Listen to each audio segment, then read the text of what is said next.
I've always been a very visual person going back to school and university. I studied history and I was creating mind maps and timelines, trying to understand what was going on and the sequence of events. Then I went to law school. I started seeing diagrams being used to explain legal concepts. And I saw this power that these diagrams had to be able to explain something complex really quickly and easily so you could understand it.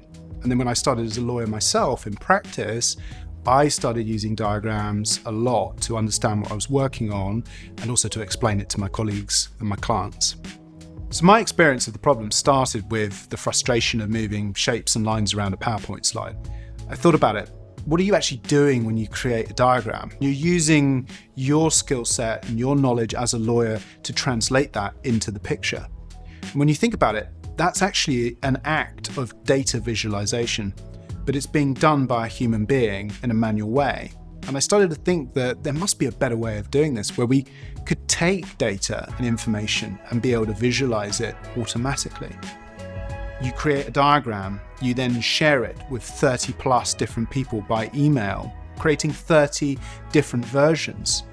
And so there had to be a better way of being able to work collaboratively and get everyone aligned around a single reference point. So I started off working on StructureFlow as a hobby alongside my day job as a lawyer, and legal technology was becoming more of a thing. I also saw that big technology, the Microsofts of this world, were not solving these problems. So no one was going to solve them unless we did something about it. And I felt this compulsion to act. And I was working on what's now StructureFlow all the time. And my wife said to me, look, you've got to decide now, do you go back to your day job or do you work on StructureFlow? And for me, it wasn't really a choice by that point. I made up my mind. I felt like I was compelled to start this business and to solve this problem. You know, you can tell immediately that it's been designed by lawyers for lawyers. I mean, I actually spoke to Tim Follett when we were beginning to look at the demos, and you can see why he's done it. I mean, he's aware of the problem, we're all aware of the problem, and he's come along and he's fixed it.